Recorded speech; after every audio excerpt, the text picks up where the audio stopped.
حضرت ایوب علی نبینا علیہ الصلوۃ والسلام اللہ کے پیغمبر ہیں. اللہ نے بیٹے بھی دیے، کھیت بھی دیے، بہت زیادہ جانور بھی دیے، بڑی دولت، بڑا کچھ. رب آزماتا بھی ہے، اس کا نظام ہے. جتنا کچھ کے قریب ہوتا ہے اتنا ہی زیادہ آزماتا ہے. فرشتے عرض کرنے لگے مولا جناب ایوب، اللہ کریم نے فرمایا یہ میرا دوست ہے، ایوب میرا نبی ہے، میرا پیغمبر ہے، میرا دوست ہے. تو فرشتے عرض کرنے لگے مولا جس کو اتنا نواز دے اس نے دوست تو بننا ہی ہوتا ہے. ایک روایت میں 7 بیٹے، ایک میں 14 بیٹے، کھیت کھلیان باغ بڑا کچھ، تو دوست تو بننا ہے. تو رب کریم نے فرمایا جاؤ آزما لو، جا کے جاؤ، جا کے. کون کہہ رہا ہے؟ یاری تیری سونا تے ازمائشاں تیریاں اگ، اے سونا پرکھیا جاوندا ہی پہلو نال اگاں دے لگ، جاؤ آزما لو. فرشتے آ گئے، ایک ہی دن میں سارے باغ اجڑ گئے، جل گئے کھیت. ایک دن لگا، بننے میں وقت لگتا ہے، اجڑنے میں وقت نہیں لگتا. ایک دن لگا تو جانور ایک بیماری سے سارے مر گئے. جناب ایوب گھر سے باہر نکلے، واپس آئے تو ساری اولاد کی لاشیں پڑی. بڑا مشکل مسئلہ ہے، لیکن زبان پہ ایک ہی لفظ ہے، انا للہ و انا الیہ راجعون. حضرت ایوب صبر سے، حوصلے سے، اطمینان سے. اس پر بس نہیں، اللہ کے نبی پیغمبر. یہاں تو جو 5 نمازیں پڑھتا ہے وہ کہتا ہے مجھے بخار کیسے ہو گیا، اللہ تو میں نمازی ہوں. میں تو روزانہ سورۃ یاسین پڑھتا ہوں، میرے گھر میں فاقہ کیسے آ گیا. میں تو روزانہ صبح قرآن شریف کھولتا ہوں، پھر بھی حضرت جی میرے گھر کے اندر بیماری کا کیا لینا دینا. حضرت ایوب بیمار ہو گئے، 1 2 3 4 ہفتے، مہینے، سال نہیں، 16 سال بیت گئے بیمار. 16 سال بیت گئے، 16 سال. حضرت ایوب علیل ہے.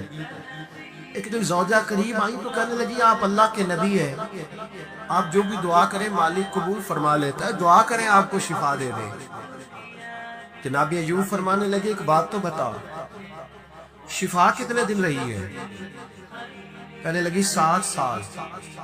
فرمایا کھیت کھلیان اولاد مال دولت کتنا عرصہ رہا؟ کہا 60 سال. 60.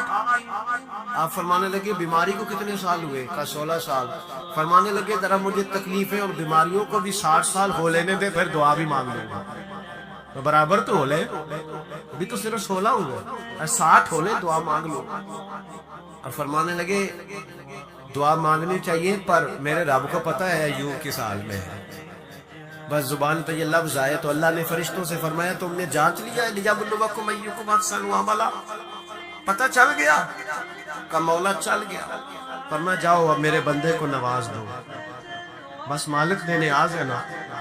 بنجر زمینیں پھر سے آباد ہو گئی، پھر سے جانور آ گئے، پھر سے وہی لہر بہر ہو گئی. بیٹے بھی اللہ نے دے دیے، مال دولت جائیداد ہر چیز، گھر میں بیٹھے، شفا بھی ہو گئی. حضرت ایوب کی زوجہ قریب بیٹھی ہے، سکھوں کے دن آ گئے. پوچھتے لگی ایوب ایک مسئلہ پوچھنا ہے. ایک بات ذہن میں آئی، اجازت دے تو دریافت کروں؟ فرمانے لگے پوچھو. تو زوجہ اس کرنے لگی حضور بتلائیے دکھ اچھے کے سکھ، دکھ اچھے کے سکھ.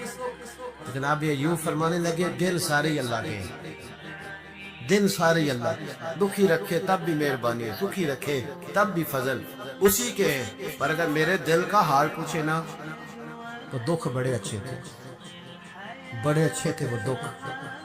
کہا حضور دکھ اچھے تھے؟ تو جناب ایوب فرمانے لگے جب میں بیمار تھا تو میرا رب 24 گھنٹے میں ایک دفعہ میرا حال پوچھا کرتا تھا. رب پوچھتا تھا ایوب تیرا کیا حال ہے؟ رب پوچھتا تھا، خدا خود میرے مدلسبوت اللہ پوچھتا تھا. فرماتے ہیں 12 گھنٹے اس مزے میں گزر جاتے تھے کہ میرے رب نے میرا حال پوچھا ہے. 12 گھنٹے اس کیف میں بیت جاتے کہ اللہ نے حال پوچھا ہے. اور فرمایا اگلے 12 گھنٹے میں انتظار کرتا رہتا تھا کہ رب دوبارہ کب حال پوچھے گا. فرمایا 24 گھنٹے میں ایک دفعہ پوچھتا تھا. 2 عمر دراز مانگ کے لائے تھے 4 دن، 2 آرزو میں کٹ گئے، 2 انتظار میں. تو فرماتے ہیں بس یہ اس طرح حال گزر جاتا تھا. فرمانے لگے شفا تو ہو گئی، صحت تو ہو گئی، کھیت کھلیان تو ہو گئے، پر اب میرا رب میرا حال تو نہیں نہ پوچھتا۔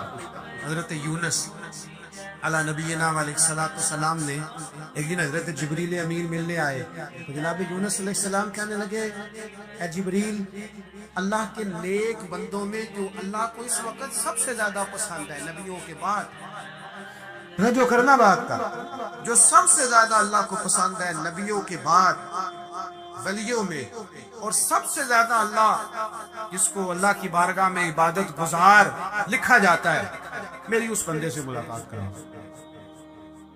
تو حضرت جبریل نے جناب یونس علیہ السلام کو ساتھ لیا تو ایک شخص کے پاس پہنچے جو آنکھوں سے اندھا تھا، دونوں ہاتھ اس کے سلامت نہیں تھے اور پورے جسم میں پیپ جاری تھی، ریشہ تھا۔ جب جا کے السلام علیکم کہا نا حضرت یونس نے، اس نے وعلیکم السلام کے بعد پہلا لفظ پتہ کیا کہا؟ اس نے کہا یا اللہ تیرا شکر ہے، یا اللہ تیرا، آپ بھی ادا کریں اللہ کا شکر، یا اللہ تیرا، اللہ تیرا شکر ہے۔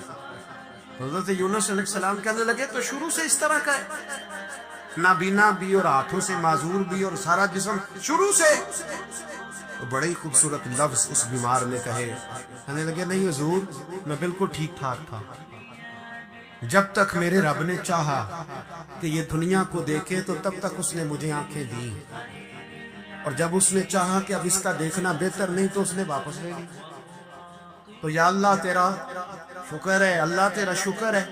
پھر کہا جب تک اس نے چاہا کہ میرے ہاتھ رہے تب تک رہے، جب اس نے چاہا کہ میرے لیے بہتر نہیں تو اس نے لے لیے، تو یا اللہ تیرا شکر ہے۔ جب تک اس نے چاہا کہ میرا جسم صحیح و سلامت رہے تو رہا، اور جب اس نے چاہا کہ میرے لیے بہتر نہیں تو مجھے بیمار کر دیا، تو یا اللہ تیرا شکر ہے۔ تو حضرت یونس علیہ السلام کہنے لگے جبریل واقعہ یہ اللہ کا سب سے زیادہ شکر گزار بنا۔ رسول اللہ صلی اللہ علیہ وسلم کی خدمت میں حاضر تھے تو آپ نے فرمایا کیا میں تمہیں کبیرہ گناہوں میں سب سے بڑے گناہوں کی خبر نہ دوں؟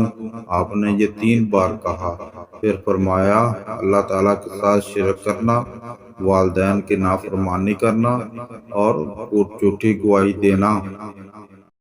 حضرت عبداللہ بن سعد انصاری رضی اللہ عنہ کہتے ہیں کہ میں نے رسول اللہ صلی اللہ علیہ وسلم سے پوچھا کہ غسل کس چیز سے لازم آتا ہے، اور وہ پانی جو پانی کے بعد نکلتا ہے، یعنی کہ پیشاب کے بعد، اس کا کیا حکم ہے؟